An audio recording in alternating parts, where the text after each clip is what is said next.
तो आइए आज हम हिंदी का पार्ट 10 बड़े भाई साहब स्टार्ट करेंगे। तो आज मैं इसकी व्याख्या आपको बताऊंगा और नेक्स्ट वीडियो में हम इसका पार्ट रन करेंगे। तो आइए स्टार्ट करते हैं। तो इस चैप्टर के लेखक है श्री मुंशी प्रेमचंद जी। ये साहित्य के बहुत ही प्रसिद्ध लेखक है। तो आइए स्टार्ट करते हैं। तो आइए पाठ का पहले उद्देश्य क्या है ये जानते हैं। तो बड़े भाई साहब कहानी में प्रेमचंद जी ने बाल मनोविज्ञान का विश्लेषण किया है। तो इस कहानी में उन्होंने जो हमारी बाल अवस्था है, उसकी हमारी जो इस वक्त मानसिकता है जो अभी बाल व्यवस्था में, तो उसके बारे में उन्होंने बताया गया है। उन्होंने ये बताया कि यदि उन्हें उपदेश दिया जाए तो उनकी उम्र के विरुद्ध होता है। कि मतलब अगर हमें इस उम्र में उपदेश दिया जाए तो ये हमारी उम्र के लिए सही नहीं है, क्योंकि उससे बाल मन की इच्छाओं को दबाया जाता है। क्योंकि इससे हमारी जो इच्छाएं हैं उसको दबाया जाता है। लेकिन ऐसा हम उसको पूरी तरह से सच नहीं कहेंगे, क्योंकि अगर कोई हमें बड़े उपदेश देते हैं तो वो हमारे भले के लिए ही होता है। तो हमें पूरी तरह से सच नहीं है, लेकिन इन्होंने ऐसा बताया गया स्टोरी में। मन मारकर अच्छा बनने की कोशिश हमारे स्वाभाविक जीवन में गतिरोध उत्पन्न करती है। तो इन्होंने बताया कि अगर हम मन मार के अच्छे बनने की कोशिश करेंगे, उनके उपदेश को स्वीकार करेंगे, तो जो हमारा गति और जीवन की स्वाभाविक जीवन है, जो हमारा स्वभाव है, उसमें मतलब गतिहीन हो जाएगा। मतलब उसमें वो चल नहीं पाएगा आगे। जैसा स्वभाव हमारा वैसा ही रह जाएगा। तो इसलिए बड़े भाई साहब छोटे भाई के मार्गदर्शन के अंतर्गत अपना विकास नहीं कर पाते। तो इसमें क्या था, इसमें दो भाइयों की कहानी है, जिसमें एक बड़ा भाई अपने छोटे भाई को हमेशा अच्छे बनने की सीख देता है, लेकिन उसको सीख देते देते वह खुद नहीं अच्छा बन पाता पढ़ाई में।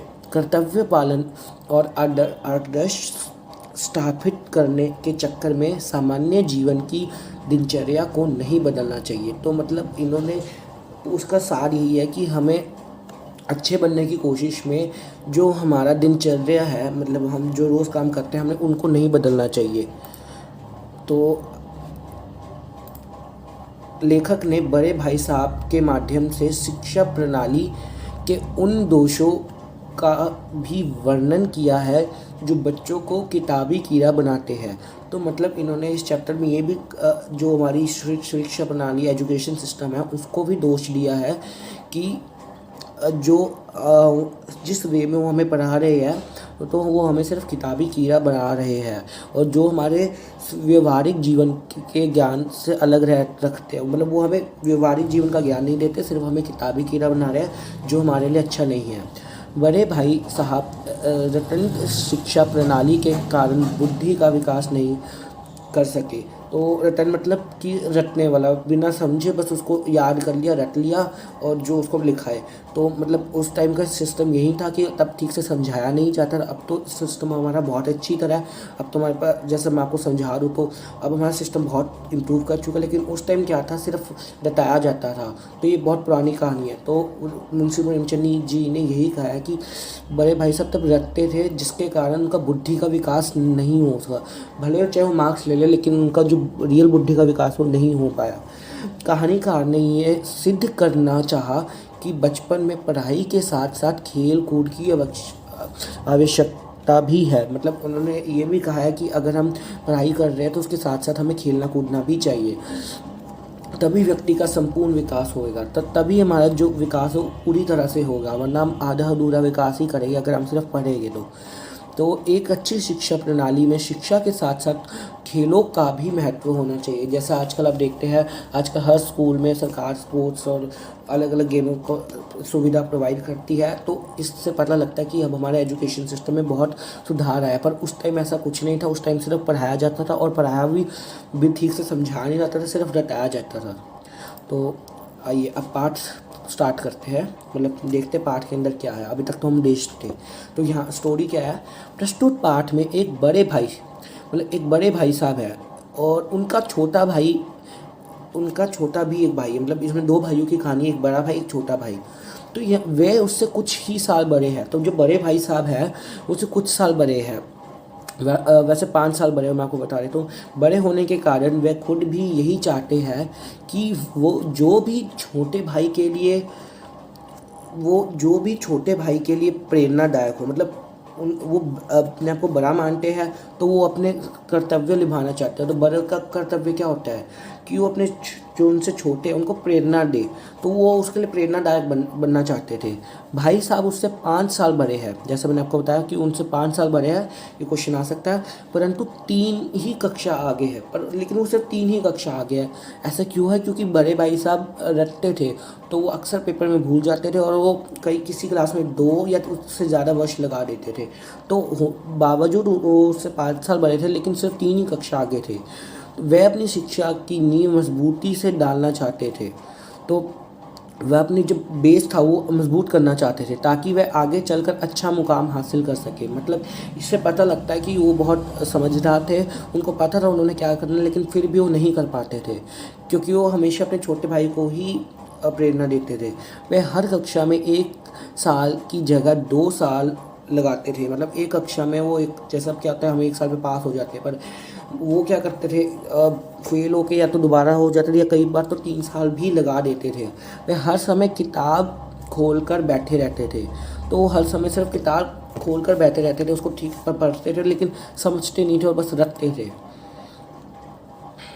लेखक का मन पढ़ाई में नहीं लगता था। तो जो लेखक कौन है यहाँ पे, कहने का मतलब वो बड़े भाई साहब को एक बार बताया गया है। तो उनका मन पढ़ाई में नहीं लगता था। जैसे ही उसे मौका मिलता वह खेलने के लिए मैदान में पहुंच जाता था। तो जो छोटा भाई है उसको खेलने पढ़ाई में मन नहीं लगता था, और वो जब उसको मौका मिलता कि उस पर कोई नज़र नहीं है तो वो खेलने पहुंच जाता। लेकिन जैसे ही खेल ख़त्म कर कमरे में आता तो भाई साहब का वो गुस्से वाला रूप देखकर उसे बहुत डर लगता था। तो छोटा भाई, हमें कैसा इसका चित्र बताया गया कि वो बहुत नटखा था, वो मतलब उसका पढ़ाई में मन नहीं लगता था। जब उसको पता लगता कि कोई उस पर नज़र नहीं रख रहा है तो वो खेलने चला जाता था। लेकिन जब वो खेल कर आता था तो कमरे में, तो आपको तो हॉस्टल में थे तो बड़े भाई साहब भी उसी कमरे में थे, तो फिर जो बड़े भाई साहब का गुस्सा होता था उससे उसको बहुत डर लगता था। बड़े भाई साहब छोटे भाई को डांटते हुए कहते कि मुझे देख कर भी कुछ नहीं सीखा। तो वो कहते थे कि उसने उनको अभी तक देख कर भी कुछ नहीं सीखा, उसके बड़े भाई, क्योंकि वो सिर्फ पढ़ने का नाटक करते थे, तो कम से कम उनको देख के ही सीख लेता कि बड़े भाई पढ़ रहे तो मैं भी पढ़ूँ। अगर वह अपनी उम्र इसी तरह गंवाना चाहता है तो उसे घर चले जाना चाहिए, वहाँ गुल्ली डंडा खेलना चाहिए।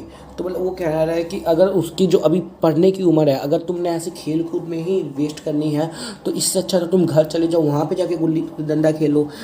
कम से कम दादा की मेहनत की कमाई तो ख़राब नहीं होगी। तो मतलब जो उन पे पैसा लगा रहे कम से कम उनकी यहाँ पे रहती, क्योंकि यहाँ पे रहेगा तो उनको फ़ीस देनी पड़ेगी।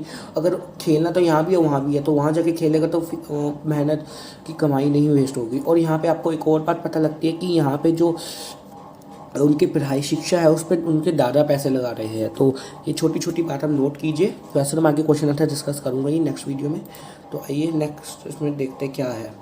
भाई साहब उपदेश तो बहुत अच्छा देते थे। तो यहाँ से पता लगता है कि भाई साहब बहुत अच्छा उपदेश देते थे, ऐसी बातें करते थे कि जो सीधे दिल में लगती थी।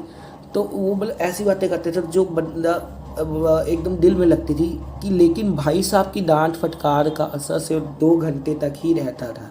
तो यहाँ पे छोटे भाई यानी लेखक ने बताया है कि वो उपदेश तो बहुत अच्छा देते थे और ऐसी ऐसी बातें करते थे कि सीधा दिल पे लगे, समझ आए, लेकिन उनका डांट फटकार का असर सिर्फ 2 घंटे तक ही रहता था। ऐसा उन्होंने क्यों कहा तो आइए जानते हैं। और लेखक, क्योंकि जब वो उड़ाते थे तो लेखक इरादा कर लेता था कि आगे से खूब मन लगाकर पढ़ाई करेगा।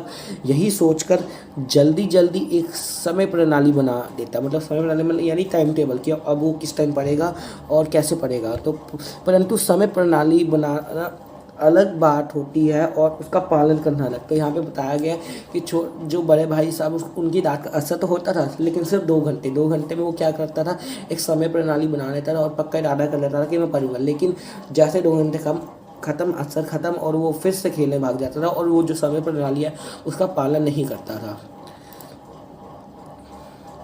तो अब टाइम आया वार्षिक परीक्षा का यानी फाइनल एग्ज़ाम्स का। तो जब वार्षिक परीक्षा हुई, भाई साहब फेल हो गए। तो बड़े भाई साहब जो उसको उपदेश देते थे हर बार, वो फेल हो गए और लेखक पास हो गया। तो फिर से वही जैसा आपको बताया था कि वो एक ही क्लास में फेल हो जाते थे और 2-3 साल लगा देते थे, तो वही हुआ। भाई साहब फेल हो गए और लेखक पास हो गया, यानी छोटा भाई पास हो गया, लेखक अपनी कक्षा में प्रथम आया।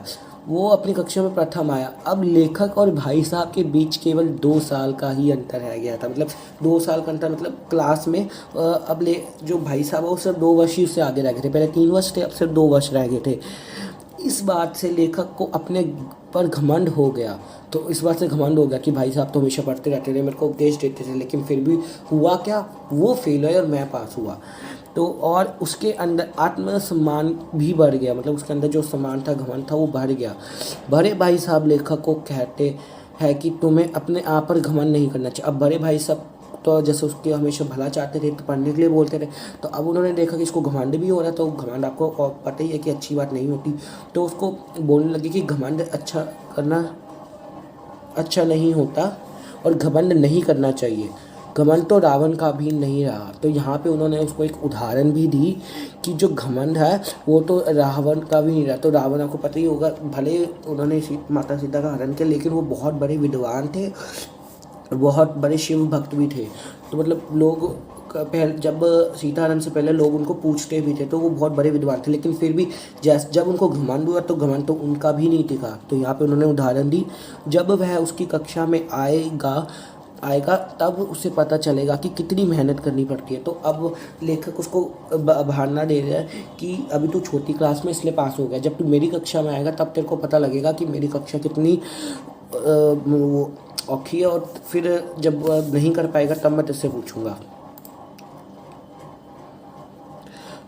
जब अलजेब्रा, और अब तो यहाँ पे वो थोड़े उसको व्यंग देते हैं कि बड़े भाई साहब छोटे भाई साहब को जब अलजेब्रा और ज्योमेट्री करते हुए कठिन परिश्रम करना पड़ेगा, तो वो बता रहे कि जब तू मेरी क्लास में आएगा तब तेरे को अलजेब्रा और ज्योमेट्री करते हुए कठिन परिश्रम करना पड़ेगा। और इंग्लिशटान तब अंग्रेज़ों का ज़माना था, तो तब की थोड़ी इंग्लिश उस हिसाब से उनके लिए नहीं थी, तो वो उसको व्यंग में बोल रहे कि इंग्लिशटान का इतिहास, मतलब तब अंग्रेज़ों का इतिहास चलता। अभी तो हम अपने इतिहास के बारे में पढ़ रहे, लेकिन तब वो अंग्रेज़ों की कौन सा जनरल कब आया, कौन सा मेयर, मतलब जो अंग्रेज़ का इतिहास था उनको वो पढ़ना पड़ता था। तभी वो बोल रहे इंग्लिशटान का इतिहास याद करना पड़ेगा, तब उसे पता चलेगा। तो बादशाहों के नाम याद रखने में कितनी परेशानी होती है। परीक्षा में कहा जाता है कि समय की पाबंदी पर निबंध लिखो जो 4 प्रश्नों से कम नहीं होना चाहिए, 4 पन्नों से। तो वो बता रहे कि मेरी कक्षा में हमें 4-4 पन्नों का निबंध लिखना पड़ता था, लिखते हैं। और अब आप अपनी कॉपी सामने रख कर, अपनी कलम हाथ में लेकर सोच कर पागल होते रहो। लेखक सोच रहा था कि अगर पास होने पर इतना कुछ सुनाया जा रहा है, अगर वह फेल हो गया तो पता नहीं भाई साहब क्या करते। तो अब वो मन में एक और बात सोच रहा है कि अगर मैं पास होकर तभी इतनी बात सुनाई जा रही है, तो अगर गलती से मैं फेल हो जाता तो तब मेरा हाल ही क्या होना था। तो लेखक अपने मन में ये सोच रहा है, तो शायद उसके प्राण ही ले लेते। तो मतलब उसको अब वो सोचने लगा कि अगर मैं फेल हो जाता तो शायद तो वो मेरे प्राण ही ले लेते। तो आइए अब आगे बढ़ते हैं। खेल कूद का कोई भी अवसर मिलता वह हाथ से नहीं जाने देता था। लेखक पढ़ता भी था, लेकिन बहुत कम, बस इतना पढ़ता था कि कक्षा में जल्दी ना हो। तो अब कहने का मतलब ये है कि वो अब खेलने कूदने जाना लग गया, और पढ़ाई तो करता था पर इतनी करता था कि बस कि मैम कोई सवाल पूछे उसका आंसर दे पाए, तो अच्छी तरह नहीं करने लगा वो। तो देखते आगे क्या होता है। फिर से सालाना परीक्षा हुई और ऐसा संयोग हुआ कि लेखक फिर से पास हो गया और भाई साहब इस बार भी फेल हो गए। तो फिर से वही कंडीशन हुई। जब परीक्षा का परिणाम सुनाया गया तो भाई साहब रोने लगे और लेखक भी रोने लगा। तो अभी भाई साहब का रोना तो लाजमी था, लेकिन लेखक क्यों रोने लगा, छोटा भाई क्यों रोने लगा? तो आइए ये जानते हैं वो क्यों रोने लगा। अब भाई साहब का स्वभाव कुछ नरम, तो इसका मैं रीज़न बता देता हूँ, क्योंकि अब उसको लगा कि मैं अगर 1 साल भी और फेल हुआ तो मैं उनके साथ आ जाऊँगा, जो उसके लिए शर्म की बात होगी। अब भाई साहब का स्वभाव कुछ नरम हो गया था। कई बार लेखक को डांटने का अवसर होने पर भी वह लेखक को नहीं डांटते थे। तो उसका रीज़न ये था कि भाई साहब का उसको डांटते क्यों नहीं थे, क्योंकि भाई साहब 2 बार फेल हो चुके थे। तो उन्हें कहीं ना कहीं ये डर लगता था कि अगर मैं अब उसे डांटूंगा तो वो मेरे को ही उल्टा सुनाएगा कि खुद तो अब फेल हो जाते, मेरे को क्या बोल रहे हो। शायद उन्हें खुद ही लग रहा था कि अब उनके पास लेखक को डांटने का अधिकार नहीं है, और अगर है भी तो बहुत कम। तो उन्हें अब लगने लगा था कि वो अधिकार खो चुके हैं, और अगर है भी तो बहुत कम है, क्योंकि वो 2 बार फेल हो चुके थे। अब लेखक की स्वतंत्रता और भी बढ़ गई थी, तो अब लेखक और भी मज़े से खेलने लगा था। तो आइए अब आगे बढ़ते हैं। वह भाई साहब की सहनशीलता का अनुचित लाभ उठा रहा था। तो भाई साहब उसको डांट नहीं पा रहे थे, तो अब जो लेखक है छोटा भैया उसका अनुचित मतलब सही ढंग से नहीं लाभ उठा रहा था, कि अब उसको घमंड आ गया था कि अब तो मैं उनसे जीत ही जाऊंगा। वह चाहे पढ़े या ना पढ़े वो तो पास ही हो जाएगा, तो उसमें घमंड आ गया था। उसकी किस्मत बहुत अच्छी है, मतलब उसकी किस्मत अच्छी है कि वो बार बार पास हो रहा है। इसलिए भाई साहब के डर से जो थोड़ा बहुत पढ़ लिया करता था वह भी बंद हो गया। तो पहले क्या था कि वो भाई साहब के डर से थोड़ा बहुत पढ़ लिया करता था, जिसके कारण वो पास हो जाता था। पर अब उसको घमंड आ गया कि मैं तो भाई साहब से पास हो जाता, तो भाई साहब फेल हो जाते हैं। तो अब उसने थोड़ा बहुत भी पढ़ना बंद कर दिया। अब लेखक को पतंगबाजी का नया शौक़ हो गया था, क्योंकि अब एक इसका रीज़न और भी है, क्योंकि उसको एक नया शौक़ चढ़ गया था पतंगबाजी का, और अब उसका सारा समय पतंगबाजी में ही गुजरता था। तो वो सारा समय पतंग ही उड़ाता रहता था। फिर भी वह भाई साहब की इज़्ज़त करता था, लेकिन फिर भी वह भाई साहब की इज़्ज़त करता था, और उनकी नज़रों में छिपकर ही पतंग उड़ाता था, मतलब उनके सामने नहीं उड़ाता था, क्योंकि उन्हें लगता था कि भाई साहब मेरे को डांटेंगे। तो मतलब इतना दो बार पास हो गया और भाई साहब 2 बार फेल हो गए, लेकिन फिर भी वो उनकी इज़्ज़त करने के कारण उनसे छुप कर पतंग उड़ाता था। तो आइए नेक्स्ट पढ़ते हैं। एक दिन शाम के समय हॉस्टल से दूर लेखक एक पतंग को पकड़ने के लिए बिना किसी की परवाह किए दौड़ा जा रहा था। तो एक दिन क्या हुआ कि बिना किसी को देखे वो एक पतंग के पीछे दौड़ा जा रहा था। अचानक भाई साहब से उसका अब आमना सामना हुआ, तो और भाई साहब भी कुदरती उसी डायरेक्शन में आ रहे थे, और वह शायद बाज़ार से लौट रहे थे। तो उसका आमना सामना हुआ, तो देखते हैं भाई साहब उसके साथ क्या करते हैं। उन्होंने बाजार में ही उसका हाथ पकड़ लिया और बड़े क्रोधित भाव से बोले, इन बेकार के लड़कों के साथ तुम्हें बेकार के पतंग को पकड़ने के लिए दौड़ते हुए शर्म नहीं आती? तुम्हें इसका भी कोई फ़र्क नहीं पड़ता कि अब तुम छोटी कक्षा में नहीं हो, बल्कि अब तुम 8वीं कक्षा में हो गए हो और मुझसे सिर्फ एक कक्षा पीछे पढ़ते हो। तो अब वो फिर डांटने लगी कि तुम इतने बड़े हो गए, अब तुम छोटी कक्षा में नहीं हो, तुम मुझसे सिर्फ एक कक्षा पीछे हो, और फिर भी तुम ऐसे काम कर रहे हो, इन लड़कों के साथ पतंग घटिया से पतंग पकड़ रहे हो। आखिर आदमी को थोड़ा तो अपनी पदवी के बारे में सोचना चाहिए। तो वो कह रहे कि थोड़ा तो देखो कि तुम किस एज में हो, और तुम्हें अभी ये सब शोभा देता है। समझ किताबें पढ़ लेने से नहीं आती। तो वो कह रहे कि जो समझ है वो सिर्फ किताबों से नहीं आती, बल्कि दुनिया देखने से भी आती है। तो हमें सारा फोकस बड़े भाई साहब लेखक को कहते हैं कि ये घमंड तो तुमने अपने दिल में पाल रखा है कि बिना पढ़े भी पास हो सकते हो। तो बड़े भाई साहब कहते हैं कि ये घमंड अच्छा नहीं है जो तुमने अपने दिल में पाल रखा है। अब उसने क्या घमंड पाला है कि वो तो बिना पढ़े ही पास हो जाएगा। तो और उन्हें लेखक को डांटने और समझाने का कोई अधिकार नहीं रहा। तो वो ये भी कहते हैं कि अगर उसे लगता है कि अब बड़े भाई साहब को डांटने और समझाने का कोई अधिकार नहीं रहा, तो वो बहुत ही गलत है। अब अपने दिमाग से निकाल दो, मतलब इस ख्याल को अपने दिमाग से निकाल दो कि मैं तुम्हें अब डांट नहीं सकता। बड़े भाई साहब लेखक से कहते हैं कि अगर लेखक नहीं मानेगा तो वह थप्पड़ का प्रयोग भी कर सकते हैं। तो अब बड़े भाई साहब कहते हैं कि अगर लेखक नहीं माना तो उन्हें मजबूरन थप्पड़ का भी प्रयोग करना पड़ेगा। तो वो घमंड ना करे कि वो बिना पढ़े पास हो सकता है और अपनी पढ़ाई को सीरियसली ले। लेखक भाई साहब की इस समझाने की नई योजना के कारण उनके सामने पर झुककर खड़ा था। मतलब ये जब भाई साहब इसको नए ढंग से समझा रहे थे, क्योंकि उससे तो लगा था भाई साहब समझाएंगे नहीं, पर भाई साहब तो फिर से समझाने लगे। तो इस नई योजना के कारण लेखक को कुछ समझ नहीं आ रहा था कि अब वो क्या करे, तो वो सिर्फ सिर झुकाकर खड़ा था। आज लेखक को सचमुच अपने छोटे होने का एहसास हो रहा था। तो कई दिनों से लेखक को लग रहा था कि अब तो भाई साहब मेरे को कुछ नहीं कहते, तो मैं उनसे बड़ा हो गया, लेकिन अब आज उसको फिर से एहसास हो गया कि वो बड़े भाई साहब से छोटा ही है, न केवल उम्र में बल्कि मन से भी। और भाई साहब के लिए उसके मन से इज्जत और भी बढ़ गई। तो अब उसको सिर्फ उम्र में नहीं, वो सूझबूझ में भी उनसे छोटा था। और उस दिन से उस लेखक के लिए, छोटे भाई के लिए, अपने बड़े भाई साहब के प्रति इज्जत और बढ़ गई, क्योंकि उन्होंने इसको इतना अच्छा समझाया। आगे बढ़ते हैं। लेखक ने उनके प्रश्नों का उत्तर नम आंखों से दिया कि भाई साहब जो कुछ कह रहे थे बिल्कुल सही है। तो अब लेखक को ये बात समझ आ गई थी कि वो जो कुछ भी कह रहे हैं वो सही है, तो इसलिए उसकी आंखें नम हो चुकी थी। उनको ये सब कहने का अधिकार भी है, उसको ये भी समझ आ गया था कि उनके पास पूरा अधिकार है ये सब कहने का। भाई साहब ने लेखक को गले लगा लिया और कहा कि ये लेखक को पतंग उड़ाने से मना नहीं करते। तो अब जो लेखक ने विनम्रता दिखाई, इसके कारण भाई साहब भी बहुत भावुक हो गए और उसने लेखक को गले से लगा लिया और उसको फिर कहा कि मैं तुम्हें पतंग उड़ाने से मना नहीं करता। उनका भी मन करता है कि वे पतंग उड़ाए, तो उनका भी बहुत मन करता है कि वो पतंग उड़ाए, लेकिन बात क्या है, अगर वे ही सही रास्ते से भटक जाएंगे तो लेखक की रक्षा कैसे करेंगे। तो अब भाई साहब उसको अपनी मजबूरी बताते हैं कि उनका भी बहुत मन करता है कि वो पतंग उड़ाए, लेकिन वो सिर्फ लेखक के कारण नहीं उड़ा पाते, क्योंकि अगर वो खुद ही उड़ाने लग गए तो फिर वो लेखक को क्या समझा पाएंगे। बड़े भाई साहब होने के नाते ये भी उनका कर्तव्य है। तो बड़े भाई साहब होने के कारण ये भी उनका कर्तव्य है, तभी वो खुद पतंग नहीं उड़ाते ताकि छोटे भाई को वो सही रास्ते पे ला पाए।